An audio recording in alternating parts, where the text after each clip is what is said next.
because there are more producers that find out that it's worthwhile going into the business. But typically, the demand reaction in a market is quicker than the supply reaction in the market. So what happens is that if we study perceived shortages, that is the shortages that we perceive in a market, which is influenced by the demand. If the demand increases, then shortages are perceived, and supply. If supply increases, shortages are reduced with a delay, that is. Then this creates somewhat of a complexity. Notice that the first delay from price to supply deals with production capacity. The second delay, which you see over here, deals with are there inventories, and you need to drain those inventories to recognize that supply has an influence on the shortages. So delays then distribute the effects, in this case, of the price, if we set the price up or down, through the system over time. You have a fairly immediate demand reaction, and you have a delayed supply reaction. And what that means is that the delays tend to obscure the relationship between cause and effect. Let's have a look at that. So, for instance, it is difficult to identify the problems. That is, what are their causes? If we look at perceived shortages and we experience that shortages are going up, that might be a result of increased demand. When? Well, just a short while ago, yesterday or the day before. Or it might be a result of reduced supply. When? Well, 3 months ago. So in other words, you see something. Is this a result of what happened yesterday, or is it a result of something that happened much, much, much earlier because there was a delay in the response? And we don't know. We have to investigate that. So in other words, it could be both. It could be a response to demand increasing, a couple of days ago and until now, and then the supply that was cut down 3 months ago, and therefore leading to a drainage of the warehouses now. So where does this come from? And the interesting thing, in this particular case, it comes from the same variable. It could come from the same variable, namely price. But was it the price change that decreased yesterday that led to more demand, or was it the price change that decreased 3 months ago that led to less supply? Which of the two changes leads to the perceived shortages today? So in other words, what you're seeing here is that our issue here, our problem, our performance indicator is the shortages. And the question is, what influenced that? And you can see that there might be multiple answers to that question depending on what time horizon we're working with. Now, what's very interesting in this case is that when price goes, let's say price goes down, then demand will go up, and that will lead to shortages, and supply will go down, and that will lead to shortages. In other words, the same variable moving in the same direction both causes the same effect in the short run as in the long run. In many systems, what you see is opposite reactions. In other words, you have a variable, it changes. In the short run, it creates one effect. In the long run, it creates another effect. And this is what you see when you are negotiating between worse before better or better before worse. So in other words, do I do this now and take the punishment later, or do I do the punishment now and take the benefits later? And that would be typical assessments that you need to do, and models help you to make those assessments and help you understand what's going on, to make a rational decision, even though it might hurt, at least in the shorter run. The other thing is that one thing is, as we've seen, how do you diagnose an issue? How do you diagnose a system? Well, how do you explain what's going on? The other thing is, how do you take action? How do you know which variables to influence, how much to influence, or in what direction to influence, and how much, and when can you expect the results of that. So in other words, to take effective action is also very difficult in systems where you have multiple delays, where this thing happens now and this thing may happen later and this much later than that, you know. So delays really confuses you both in terms of finding out what's going on and in terms of what should you be doing about it. So it doesn't get very much easier if you recognize that there is a feedback in the system, namely that the shortages that are being perceived are not only being perceived by you, but also by the market and by competitors, and that may lead to changes in price. So in other words, we have feedback loops, and that's what you have in regular markets. You have a feedback loop, which is the market loop, the demand loop that goes very fast, and the supply loop that may go more sluggishly. One of the problems is that it goes slowly when you build capacity, when you build supply. It may be going very fast when you cut supply. So there is a rack effect here. There is a situation where you may have different delays depending on how the system is developing over time. So here I write a note on econometrics. I don't know whether I should say this or not, but econometrics is, of course, you know, looking at a particular time horizon. And one of the problems is that in econometrics, we have a tendency to cut a lot of feedback loops. And the reason is that feedback loops creates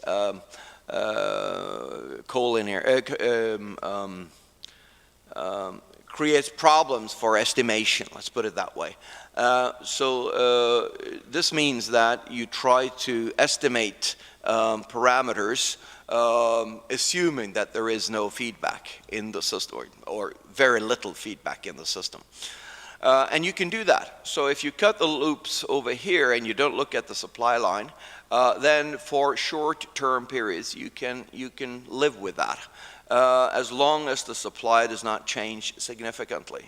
If you want to look at the supply dynamics, then perhaps the market dynamics are not so important. So you need, in other words, to define what is your time horizon. And the time horizon in many ways defines which feedback loops are important to be included in your study.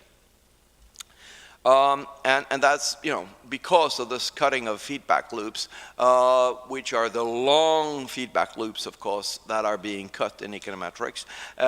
Those econometric methods leads to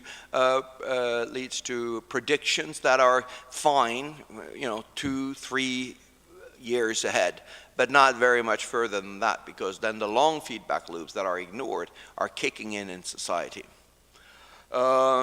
So an example of that, and you know, the typical example that system dynamicists come up with is the Ceausescu family that was worried about the development of the population in Romania, because the Warsaw Pact countries, where the power of each of the countries were determined by the amount of population in those countries. And in Romania, the economic conditions were such that people were using, you know, contraceptives and they were using abortion as a way to reduce the number of births.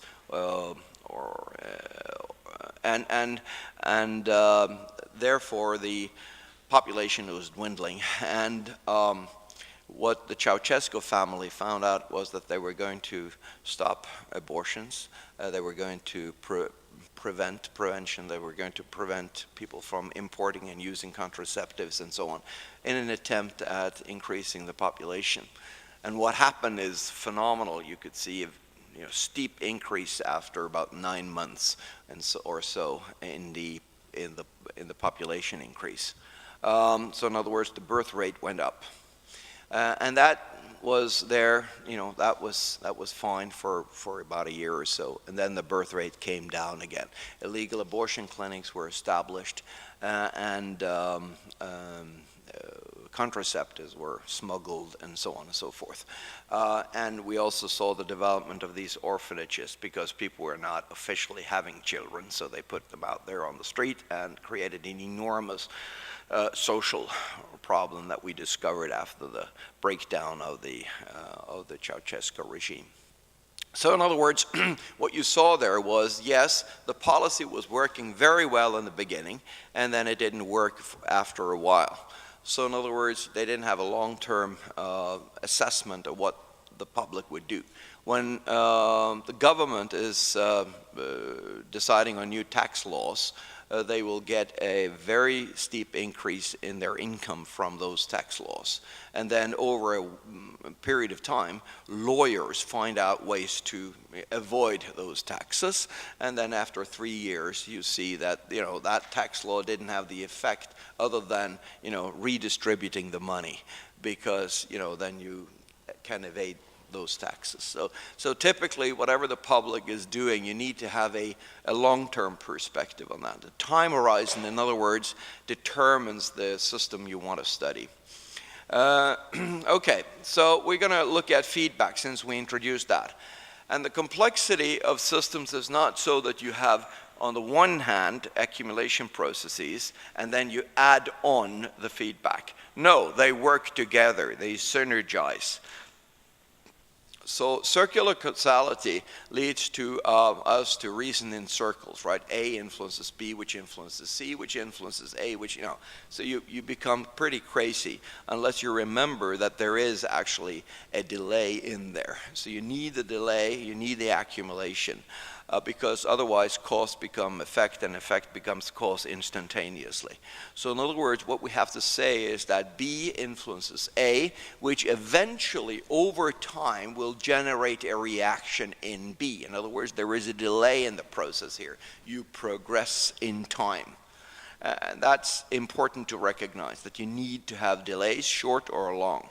Now let's take this example here and let's say the following. We're now in a speculative market, and the world has experienced speculation, major speculation in housing and in other commodities, gold and so on and so forth, currencies, in order to place the money where you think that the value of the money will increase the strongest. So in other words, suppose you have a commodity and you see that the price goes up. Normally the reaction would be that the market will demand less of that commodity. But if this is a durable commodity, which can be seen as an investment, for instance, houses, then maybe you speculate and you invest in those houses. So when price goes up, speculative demand goes up.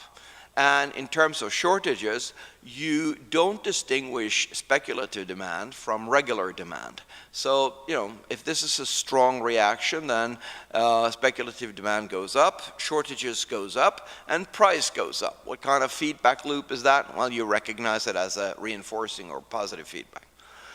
On the other hand, when prices goes up, speculative supply would go down in the commodity market, because people will retain what they have and say, I don't want to sell this house because it now increases in value. So they will keep it to themselves. I don't want to sell my gold, it's increasing in value. So whatever is increasing in value is kept, and therefore speculative supply goes down, which leads to an increase in perceived shortages, right? Positive feedback loop. So what this means is that when prices goes up, shortages goes up, prices goes up even more. So what you see is a development over time which leads to an exponential growth. Now this may take a long time. Stock market grows over 4, 5, 6, 7 years, and it's often considered to be a sound growth because companies should grow in value. The problem is that this creates often bubbles, because the value of the stocks in a market tend to go far beyond the fundamental value of the company, because it is speculation that drives the value. What happens now if some of the major players here are suddenly saying, I just don't want to sit with all these stocks. I want to dump them on the market. So suddenly supply goes up, shortages goes down, prices are dropping. And what happens now is that the two feedback loops that we've studied that worked, let's say, well on the way up, are now working also, but this time on the way down. So the lower the price, the less demand, the less demand, the less shortages. The lower the price, the more supply of the stocks on the market, and the lower the shortages. In other words, prices are dropped even stronger. And this happens not over 5 to 6, 8 years. This happens in a couple of days. So there is a panic here on the stock market or commodity market, which brings the prices down very strongly. Now, as I said, there might be a development of the fundamental value of the commodity that should be going like the gray line or blue line here, but not in the form of a bubble that we see. So speculation may take over, and these feedback loops that we study here, the positive feedback loops, are governing the system for a period of time. On the way up, there is a tendency for the market to reinforce those loops, right? You tend to, you've seen brokers in very many markets. They are pushing you to buy. They're pushing you to buy so that the price goes up so that you buy even more, right? And they're advertising and so on and so forth. So there's a lot of market forces that brings up the price into a bubble, and then you want to reinforce those loops. You know, things are going well in society. And then suddenly when things goes wrong, and this is important, the very same mechanism reverses, right? The positive feedback loops are working, but they're working in the bad way. Then what you want to do is to say, take power away from that, introduce regulators, stop that speculation, and so on and so forth. And you try to bring the system into balance by reinforcing the regular market mechanisms, the ones that were governing the market before speculation started. So in other words, we're trying to manage the system by reinforcing loops and by weakening loops, reinforcing the favorable loops, or what is perceived to be favorable, and then weakening those loops that limit us, or weakening those loops that drive us into despair.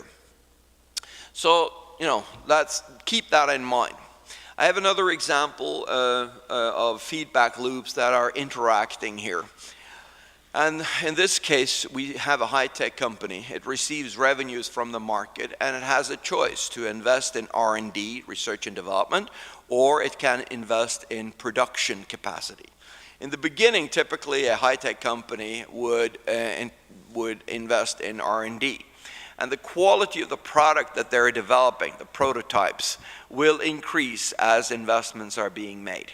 Then, of course, there is a negative feedback loop that says, you know, in the beginning you gain a lot of quality for your money invested, but then gradually it becomes more and more difficult to create the perfect product. So for instance, in the pharmaceutical industry, you create a medication, and then much of the time you try to tune it properly, you try to avoid side effects of the medication and so on and so forth. Finally, you got the medication that is ready for the market.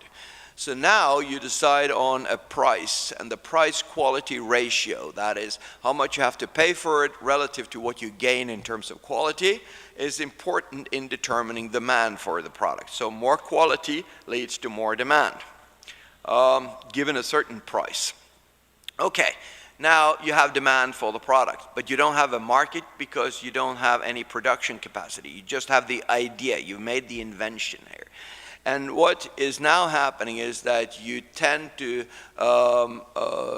put more emphasis on the investment in production. So you get production capacity, and then you have a production rate which is determined partly by your capacity and partly by your demand.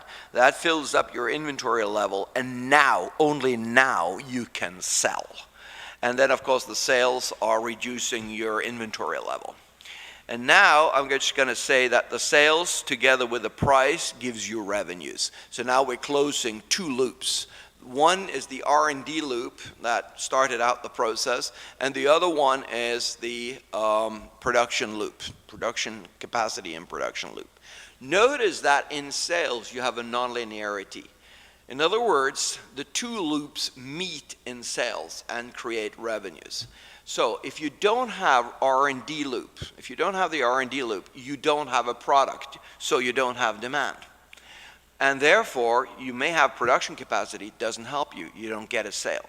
On the other hand, if you do have demand but have never invested in production capacity, meaning you don't have an inventory level, you have nothing to sell, then the R&D loop doesn't work. In other words, what you see is that the two loops come together and are mutually dependent on each other. The strength of the sales loop, the strength of the production loop, how fast that is working, how well that generates revenues for you, is dependent on your demand, if you want to call it the parameter demand. But where does that come from? It comes from research and development. And on the other hand, the strength in the research and development loop, the upper loop that you see there, where does that come from? It comes from the inventory level, right? That's a parameter that determines the strength of the R&D loop. Because if you don't have the inventory, you can't sell and therefore generate revenues that creates the foundation for research and development. So in other words, what you see is that one loop constitutes the condition under which the other loop is working. And both of the loops needs to work together in order to create what we intend to do. So in other words, the systemic approach says you got to study the two loops together. And where do they interact? They interact in a non-linear fashion, in a non-linearity. The strength of one loop is determined by the other loop, and vice versa. And of course, then you can say that the relationship between the demand for the product and the supply in the form of an inventory level determines the price. So you can have an endogenous decision about the price. And of course, this tells you how difficult it is to set the price. If you have a very low price, then you have a lot of demand and sales at a low price. If you have a high price, you do get revenues from a high price, but demand is relatively small, so sales are small. So do you target a sophisticated market, or do you target a mass market? Depending on the price here. So that's, that trade-off is very difficult. So in other words, management, as I see it from a system dynamics perspective, is to say which are the favorable loops in the system. Let's strengthen those loops. And what you see here is that, the loop that was the production loop, we don't establish that loop until we have a demand so that we know that that loop has a certain strength. If we didn't have a product, we would never establish a production loop, right? So in other words, we strengthen those loops that we now know will be favorable to us. And we try to weaken the loops that are unfavorable to us or that don't work very well for us. In other words, we don't invest in R&D if we have a perfect product. There is no reason to do that. So we weaken that loop and we put all our efforts into the other loop. So the challenge is find out what loops are favorable and unfavorable to us. And as we saw in the example of speculation, some loops may be very favorable for us for a period of time, but we better recognize when they start hurting us or potentially can hurt us, when a bubble is being created. So what is good for us and what's bad for us, that varies over time. It's not constant in nonlinear systems. And that means that we have to survey the system all the time and find out where are the good structures, where are the structures that are helping us right now, where are the bottlenecks that we need to open up, and so on. Now, not only do effects take time, not only do the effects feedback, but the effects also synergize in nonlinear relationships. So what you see here is, you see a feedback that comes back here, and you see that that is not the only thing that influences a variable. There are other things as well, and they interact. They don't add up usually. They multiply, or they form more complex functions in creating a variable. And that means that the effect that you see here coming back is affected by other systems, this system, this system. Other things in the world are affecting the feedback that we get here. And that means that if you have a systemic approach, you better study where these other signals are coming from, and maybe even try to take control over that. So, in other words, what we need to study are the non-linearities as well. I see that I have half an hour to study non-linearities. Well, that's a course in itself. So let's see how far we get here. Now, there are two kinds of... That was wrong. There are two ways we often portray non-linearities in systems. And the first one is, for those who are doing system dynamics modeling, is to say, well, you know, the definition is that a response and a change in a variable is conditioned by the state of the system. That is, if the state of the system is like this, then it reacts one way. If the state of the system is like that, it reacts a different way. One of the classical examples is in Augsburg, the two big supermarkets many years ago, when they started to establish supermarkets in Germany. Two competing supermarkets were doing the following. One was saying, well, you know, I have a marketing strategy. If I reduce the price of a very common commodity, I will have people come into my store and they will buy other stuff there as well. So they did. They put down they reduced the price of wash detergent to half.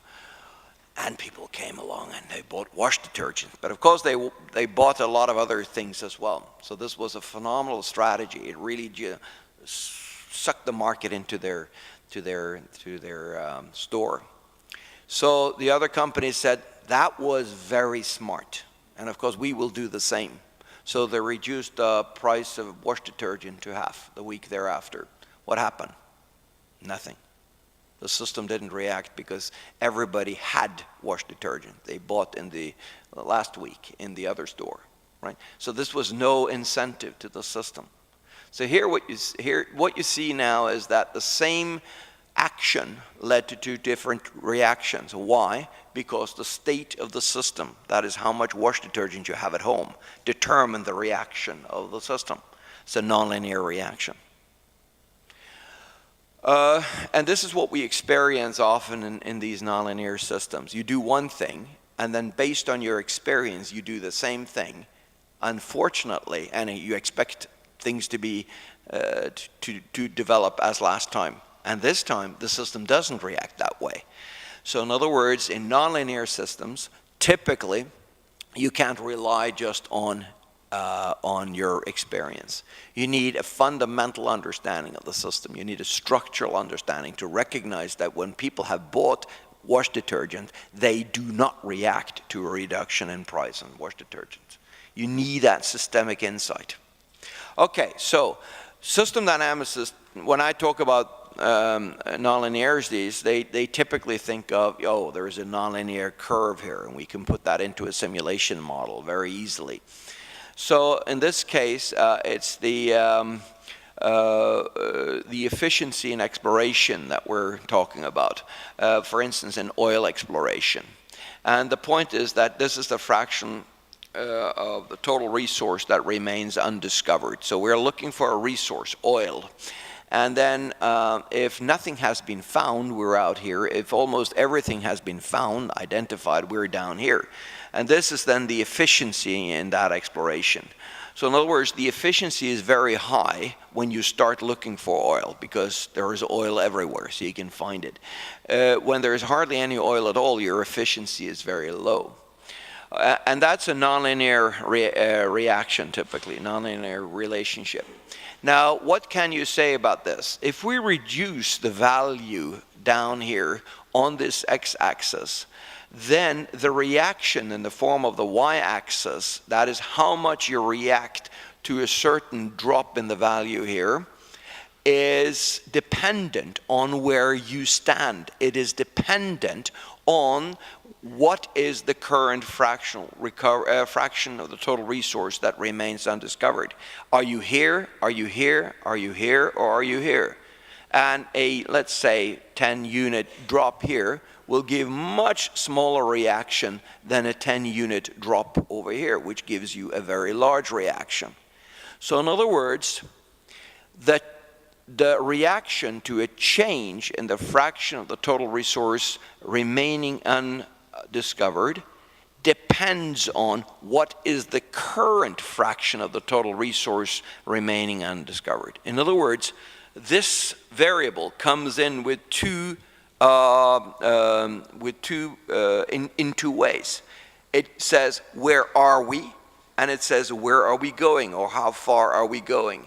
And the two merge in creating an effect. So, in other words, the reaction to a change here is conditioned upon where you are. In other words, what is the state of the system? Characterized by exactly the same variable. So in other words, a nonlinear graph like this, in a way, carries two messages. It carries a message that says you will have a reaction to a change, okay? And it carries the message that, and that change, or that reaction, depends on where the variable is right now, what value it takes. So in other words, there are two pieces of information that come together from the same variable. And this now makes it possible to split the two portions of information originating from the two variables. And that brings us over to a more general characterization of nonlinearity. It is caused by it causes a response to a change in a variable to be conditioned by the state of the system by values not only of the same variable that changes, but of other variables. So the typical example is that you have two subsystems. One produces the variable x, the other one the value of the variable y. These two are multiplied by each other to create z. Multiplication, division, or more complex forms of algebra represents nonlinearities. If you add or subtract, it doesn't. So in other words, if the two are now added, you can do whatever you want in system 1. It can produce whatever value for x it wants, and the change in that value will affect z the same way. If they multiply by each other, the effect created by a change in x is conditioned upon the value of y. If the value of y is 0, doesn't matter what value x is taking. If the value of y is very small, z reacts to a certain change in x very little. If the value of y is very large, z reacts to a change in x very much. In other words, what happens, the reaction in z to what happens over here is conditioned by what happens in another system. Now let's go back to what I've talked about, namely the need for coordination in systems, a systemic approach. In other words, what you see here is that you can work and work and work very hard over here and produce values, but if those are counteracted or conditioned, the effect of that are conditioned by what happens over here, doesn't help. If the sales, oh, you're still here. Yeah. I thought you were fired. If the sales manager sells and sells and sells, it doesn't have any effect if the system is not able to produce, right? So in other words, it is conditioned upon, do you have enough warehouses here or stuff in the warehouse to deliver? If not, you can work as, your butts off, but it doesn't work at, it doesn't work at all. It doesn't work at all just because it doesn't have any effect, because the rest of the system is not following up. So, here is the example, or here is the thing that I want you to bring home, and that is that once we have a nonlinearity in a system, the various components of the system interact in creating an effect. And that means that a partial consideration of the system within a particular policy area and doing very well there doesn't help unless you also fix the rest of the system. A systemic approach. So there you see why it is important, particularly important in nonlinear systems, to have a systemic view. Okay, so now I'm going to take you through an example, and I see we have about 20 minutes before the break. Is it okay? Can we go on? And, I think this is so interesting, so I hope you do. Is it okay? Yeah. We can do it. Okay. So here is, I'm going to take it from the Norwegian reality of, finding oil, but, this might be finding resources in general, and you will see that the example can be used in a very general context. In fact, I will, this is where I'm turning, your heads will be spinning, because I'm going to use this model that I developed now and use it for part of the model itself. So there will be a model inside this model that I developed that will be similar to the model that I'm developing. Did you get that? Well, maybe. We'll see. Okay, so here is the system. The system is that the yield from exploration of oil to finding oil depends on investments in exploration and the productivity of those investments. Okay? So now the investments are coming from the financial system. The productivity is coming from two different systems. One is the technological system. You develop technology to find more oil, and you're getting more and more advanced in doing so. The other one is the exploration system. That is the oil reserve itself. And what you can say is that if you have a small, not very sophisticated technology, as long as nothing has been found yet, it doesn't take much to find oil.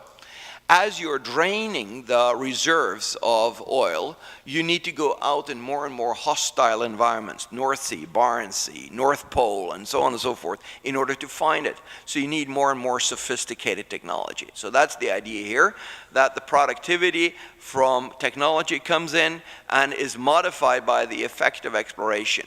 If you have drained the reserve, then you can invest in technology, invest in technology, invest in technology. You will find no more because there is nothing more to be found. Right? So that's how the two are interacting. So let's have a look at the stock and flow, in a sense, concept of the reserve. Here we have the undiscovered resource, and here you have the cumulative addition to identified resource. Wow, that's terrible. That's the oil that's been found. So we've found this oil, and we have not found this oil, and the total amount is this one. The undiscovered resource can be subdivided into two. It is the technologically or technically discoverable resource that's remaining in the ground, and the technically undiscoverable resource that's remaining. Now, of course, what is the division between the two is the level of technology.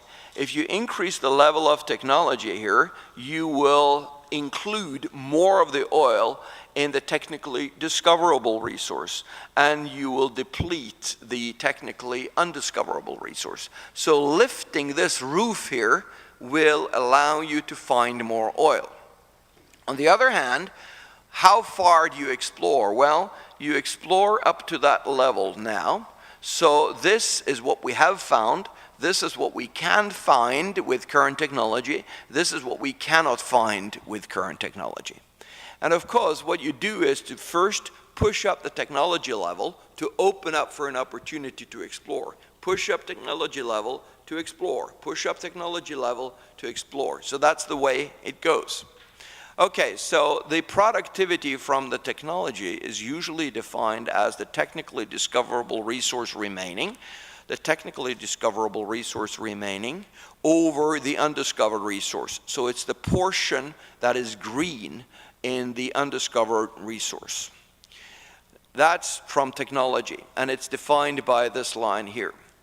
Now, the effect of the exploration on productivity, that is, the effect of how far you've already used the technology, exploited the technology to find oil, is defined by the undiscovered resource, which is the entire box here, compared to the total resource. So those are the two productivity determining factors here. And that is, of course, defined by this line here. So in other words, if you look at now this relationship that we talked about, the yield, it is determined by the investment multiplied by those two productivity determining factors. And you see that undiscovered resource is you divide by undiscovered resource in one of them, and you multiply in the other one, so we can eliminate undiscovered resource. And what you have is the technically discoverable resource remaining compared to the entire resource that we were working with. In other words, what fraction is discoverable right now? So in other words, if you want a high productivity, you better open up by increasing your technological level, and you better be careful about your exploration, your finding of oil. But of course you won't be that. So you're pushing and pushing and pushing. And as you find more oil, you need to develop more technology to enable you to find more oil next time around, in order to keep this volume, the green volume here, as large as possible to enable you to have a high level of productivity. So it's an interplay between the two. Why did now I see. So the question is, can this model be used in a totally different context? Now I see that I've shortened the slideshow, so that's good. Well, yes, it can. Suppose that you have patients in a hospital, and all the patients are here. These are the patients that are currently being treated. These are the patients that technologically considered can be treated. Question is, can you afford it? It costs a lot of money to do so. And these are the patients that you technologically considered cannot save, cannot treat. Technological process opens up for an opportunity to treat more patients. Whether you do so or not depends on the social, a very important social factor. Can we let the technology be there without utilizing it for the purpose of treating people? And we do know that for elderly, and as the society is growing older and older to some extent, then the elderlies are, this trade-off becomes very difficult. You know, we know that older people are not going to live forever, and to what extent do we use our medical resources to invest in keeping them alive? It's a terrible, thought, but it's a thought that the medical community is facing every day, and it's the responsibility, they say, it's the responsibility of the politicians to determine whether we can afford to use a particular medication or not. So, you see that the model can be now turned into a model that is very, very different and applied to a different field. So, let me just see maybe I'll have the time to go into the details of this slideshow anyway, but we'll see. So, excuse me, can I ask you, did I skip some slides now? I was just a little bit confused here. I didn't do that. Okay, good. So then I'll just move on. So what we can see is that non-linearities causes effects to be blended, right? The effect of what comes from this subsystem and this subsystem and this subsystem, they interact in creating an effect.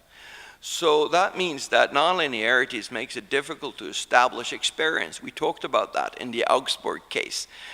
To rely on the fact that last time the system reacted this way, so this time it will react that way, that is not necessarily a valid conclusion.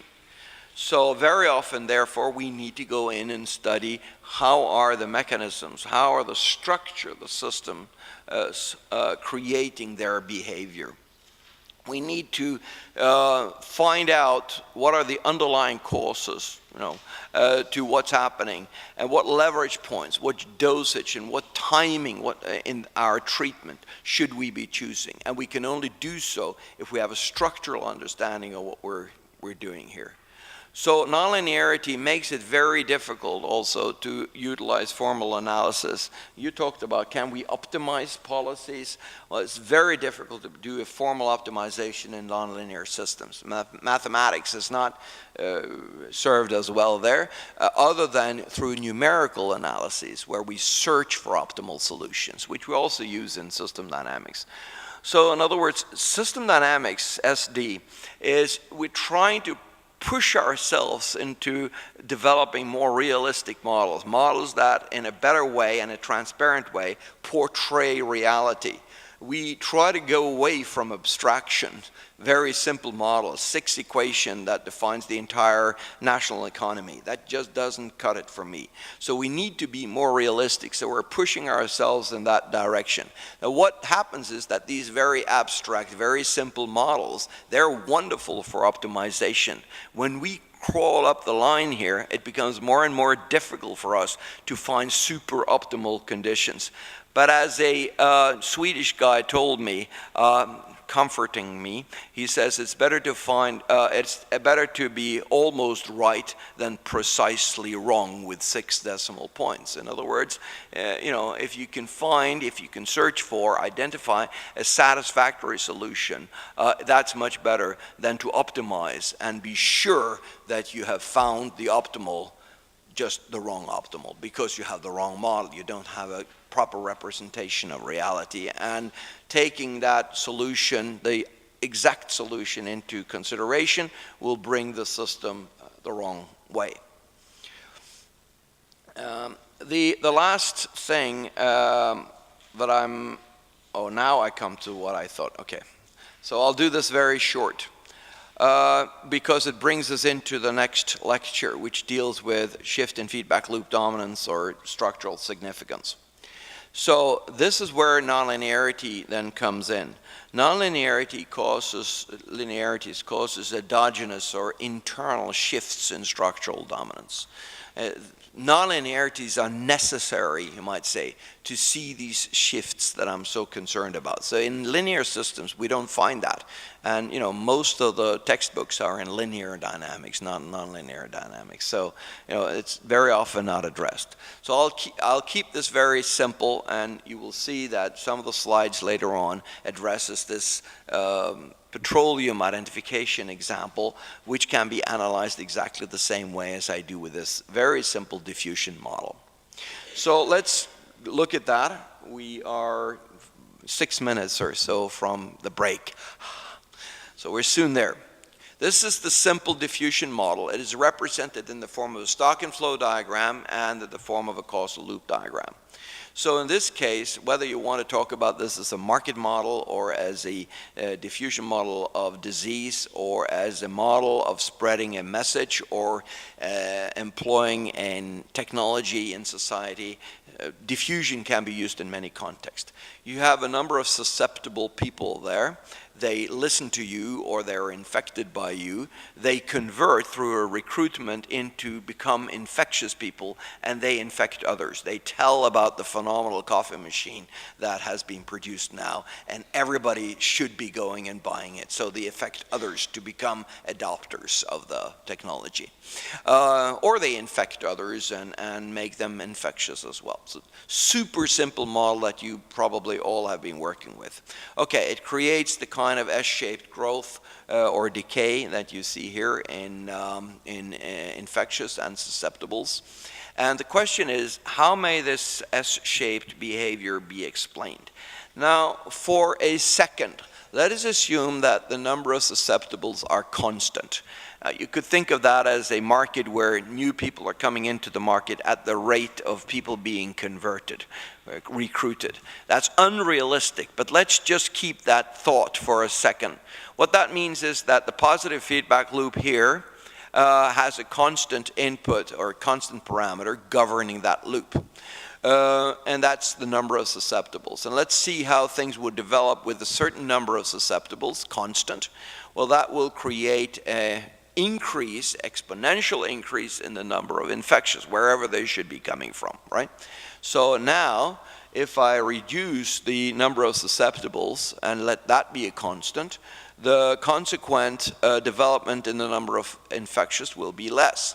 So what you clearly see here is that the strength of the positive loop here that says the more that are infected, the more will be infected, and the more that will be infected, the more you have next time around. Next time around, that's the delay. Okay, so what that means is that the strength of the loop is governed by that parameter so far. And then, if you look at the actual development of susceptibles, it will go like this. I'll explain that later. And that will cause the number of infectious to first increase very quickly, and then the increase will be slower and slower and slower.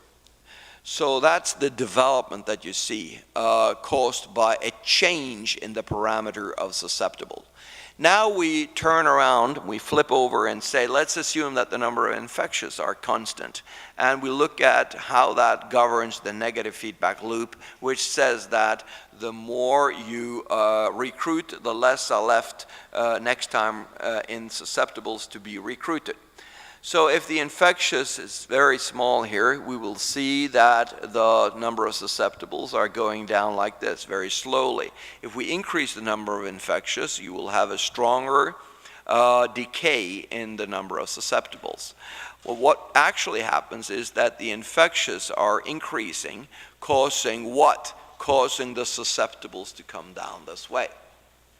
First it comes down like this, then it comes down like this, then it comes down like this. It's actually a negative feedback loop that governs the system, but you don't see it. It looks like a positive feedback loop because of the increase in the number of infectious that you have here. So in other words, the number of infectious creates the shape of the number of susceptibles, and the number of susceptibles creates the shape of the infectious. So what we see here, of course, then if you continue like this, it will develop like this next time around. You have the same mutual influence. So what we see here is the following, that the structure of the system determines how the number of infectious develop over time and the number of susceptibles develop over time. And the number of infectious determines the strength, that is the dominance of the negative feedback loop. The number of susceptibles determines the strength of the dominance of the positive feedback loop. When you start the system, there are lots of susceptibles, therefore the positive loop is working so strongly. When you then have drained the system, there are few susceptibles but many infectious, therefore the negative feedback loop is taking control. So you have a shift in feedback loop dominance. And that means that the structure creates a behavior in the susceptibles and infectious. Those two variables are actually parameters that determines the strength of the two loops, changing the relative dominance of those over time, which feeds back to create a new kind of behavior. First, we have a positively dominant behavior, and then a negatively dominant behavior. So in other words, structure creates a behavior that feeds back to determine the relative importance of the two loops that then determine the further development, in other words, the behavior of the system. Structure creates behavior, behavior feeds back to determine the relative significance, to determine the structure of the system. Exactly what I talked about yesterday and now this morning. So then, as you can see, I'm just talking about this right now very briefly. If we go back to the exploration of oil and the exploitation of that oil in the form of production, then you will see that exactly the same kind of reasoning can be used there. And the same kind of reasoning can be used in the context of the technology we're using for exploring petroleum. I don't have time right now before the break, but at some point of time later this afternoon, when we do the hands-on stuff, if we still have time, I can continue with this and link it up to what I've already said. But, you know, that's summarizing what I wanted to say. It is, there are delays, there is feedback, and there are non-linearities. And these three elements of complexity interact in creating the complex dynamic development that you see in the systems that we study. Thank you. Thanks, Paul. So it was a brilliant first session. Now we have a coffee break. See you back here in half an hour so that we will start with the second session before the lunch. Thanks.